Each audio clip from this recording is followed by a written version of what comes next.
സംസ്ഥാന മുഖ്യമന്ത്രി പദത്തിലേക്ക് 3 നേതാക്കളെ കേന്ദ്രീകരിച്ചുള്ള അണിയറ നീക്കങ്ങൾ ശക്തമായി നടക്കുന്നതിനിടെ AICC നിരീക്ഷകർ ഇന്ന് കേരളത്തിലെത്തും. KC വേണുഗോപാൽ, VD സതീശൻ, രമേശ് ചെന്നിത്തല എന്നിവർക്കു വേണ്ടിയാണ് അടുപ്പക്കാർ നീക്കങ്ങൾ തകൃതിയാക്കിയത്. നല്ലൊരു ശതമാനം MLA-മാരുടെ പിന്തുണയുണ്ട് എന്നതാണ് KC വേണുഗോപാലിന്റെ മേൽക്കൈ. മുസ്ലിം ലീഗ് ഉൾപ്പെടെ പല UDF ഘടകകക്ഷികളും VD സതീശന് അനുകൂല നിലപാട് എടുത്തിട്ടുണ്ട്. ഈ 2 നേതാക്കളെക്കാൾ പാർട്ടി സീനിയോറിറ്റിയുള്ള രമേശ് ചെന്നിത്തല 2021 ഭൂരിപക്ഷം MLA-മാരും തന്നെ പിന്തുണച്ചിട്ടും പ്രതിപക്ഷ നേതാവാക്കാതിരുന്ന സംഭവം കൂടി ഓർമ്മപ്പെടുത്തുന്നു. AICC നിരീക്ഷകർ കോൺഗ്രസ് MLA-മാരുടെ അഭിപ്രായം ആരാഞ്ഞ് കേന്ദ്ര നേതൃത്വത്തിന് റിപ്പോർട്ട് നൽകും. ഇതിന്റെയും കേരളത്തിലെ മുതിർന്ന നേതാക്കളുടെ അഭിപ്രായത്തിന്റെയും അടിസ്ഥാനത്തിൽ ഹൈക്കമാൻഡ് അന്തിമ തീരുമാനമെടുക്കും. 2 ദിവസത്തിനുള്ളിൽ തീരുമാനം പ്രഖ്യാപിച്ച് മെയ് 10 മുമ്പ് സത്യപ്രതിജ്ഞ നടത്താനാണ് നീക്കം. KPCC മുൻ പ്രസിഡന്റ് K. സുധാകരൻ ചൊവ്വാഴ്ച K. മുരളീധരനുമായി കൂടിക്കാഴ്ച നടത്തി. KCക്ക് പിന്തുണ തേടിയാണ് മുരളിയെ കണ്ടതെന്നാണ് സൂചന. രാഹുൽ ഗാന്ധിയുമായി ഏറെ അടുപ്പമുള്ള നേതാവാണ് സംഘടനാ ചുമതലയുള്ള KC വേണുഗോപാൽ. അദ്ദേഹം മുഖ്യമന്ത്രി പദത്തിന് താൽപര്യം കാട്ടിയാൽ രാഹുൽ നോ പറയുമോ എന്നത് പ്രധാനമാണ്. കേരളത്തിന്റെ ചുമതലയുള്ള ദീപാദാസ് മുൻഷിക്കാവട്ടെ UDF-നെ ഏകോപിപ്പിച്ച് വൻ വിജയത്തിലേക്ക് എത്തിക്കാൻ മുന്നിൽ നിന്ന് പ്രവർത്തിച്ച VD സതീശന്റെ സംഘടനാ പാടവത്തിൽ വലിയ മതിപ്പുണ്ട്.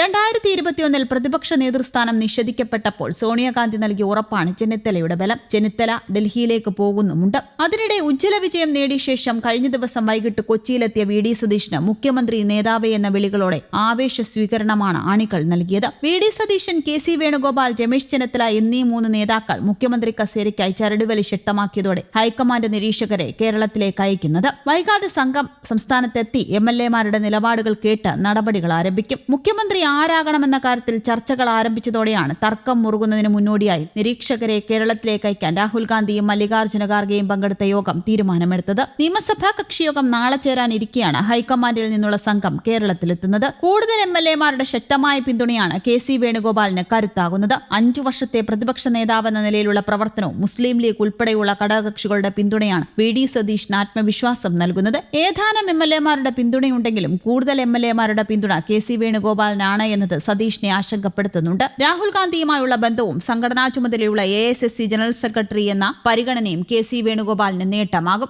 MLA-മാരുടെ പിന്തുണ കുറവാണെങ്കിലും മുതിർന്ന നേതാവെന്ന പരിഗണനയും ദേശീയ നേതൃത്വത്തിന്റെ പിന്തുണയും നേട്ടമാകുന്ന വിലയിരുത്തലാണ് ചെന്നിത്തലയ്ക്കുള്ളത്. മുൻ പ്രതിപക്ഷ നേതാവും നിരവധി തവണ നിയമസഭാംഗവുമായ രമേശ് ചെന്നിത്തല അനുഭവപരിചയവും സീനിയോറിറ്റിയും മുന്നിൽ വെച്ചാണ് നീക്കം നടത്തുന്നത്. സാധ്യതകളും പ്രതിബദ്ധവും ഒന്ന് നോക്കാം. മുന്നിൽ നിന്ന് തെരഞ്ഞെടുപ്പ് നയിച്ച 2 നേതാക്കൾ ഉള്ളപ്പോൾ KC മുഖ്യമന്ത്രി പദത്തിലേക്ക് വന്നാൽ 2 ഉപതെരഞ്ഞെടുപ്പുകൾ വേണ്ടിവരും. അതിൽ ജനങ്ങൾ പരാജയപ്പെടുത്തിയാൽ ഇപ്പോഴത്തെ വിജയത്തിന് തിളക്കം പോലും നഷ്ടമാകും. നിയമസഭാ തെരഞ്ഞെടുപ്പിൽ MP-മാർ മത്സരിക്കേണ്ട എന്ന തീരുമാനമെടുത്തിട്ട് അത് ലംഘിക്കുന്നതും ആക്ഷേപത്തിനിടയാക്കും. വേണുഗോപാൽ പിന്മാറിയാൽ അദ്ദേഹത്തിന് കൂടി സ്വീകാര്യനാവുന്ന ആളെ പരിഗണിക്കാനാണ് സാധ്യത. അങ്ങനെയെങ്കിൽ രമേശ് ചെന്നിത്തലയ്ക്കാണ് മുൻതൂക്കം. സതീശന് സുപ്രധാന വകുപ്പും ഉറപ്പാക്കും. പക്ഷെ സതീശൻ വഴങ്ങുമോ എന്നത് പ്രശ്നമാകും. MLA-മാരുടെ പിന്തുണ മാത്രം നോക്കിയാൽ പോരെന്ന അഭിപ്രായം സതീശൻ പ്രകടിപ്പിച്ചിട്ടുണ്ട്. സതീശനെ മുഖ്യമന്ത്രിയാക്കാൻ തീരുമാനിച്ചാൽ അദ്ദേഹത്തിന് കീഴിൽ മന്ത്രിയാവാൻ ചെന്നിത്തല തയ്യാറാവുമോ എന്ന് കണ്ടറിയണം. മുതിർന്ന നേതാവിനെ ഒഴിവാക്കുന്നത് ജനങ്ങളിലും നീരസമുളവാക്കും. രമേശ് ചെന്നിത്തലയ്ക്കുമുണ്ട് വലിയൊരു കൂട്ടം MLA-മാരുടെ പിന്തുണ. സീനിയോറിറ്റിക്ക് പ്രഥമ പരിഗണന കിട്ടുമെന്ന് ചെന്നിത്തല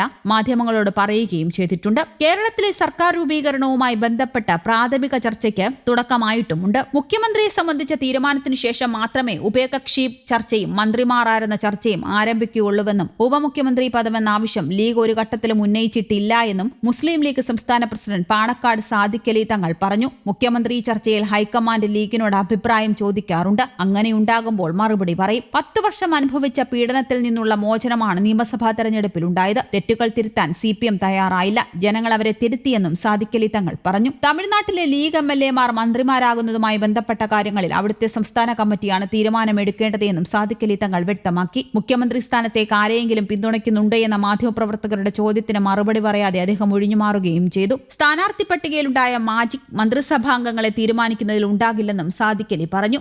UDF-ന്റെ തെരഞ്ഞെടുപ്പ് വിജയം അവരുടെ മാത്രം മിടുക്കല്ലെന്ന് NSS general secretary G. Sukumaran നായരും പറഞ്ഞു. മുഖ്യമന്ത്രി സ്ഥാനത്തേക്ക് ആര് വരുന്നതിനോടും NSS-ന് പ്രത്യേക വിരോധമില്ലെന്നും ഭരണരംഗത്ത് അനുഭവ സമ്പത്തുള്ളവർ ആ പദവിയിലേക്ക് വരട്ടെ എന്നതാണ് തങ്ങളുടെ നിലപാടെന്നും അദ്ദേഹവും വ്യക്തമാക്കി.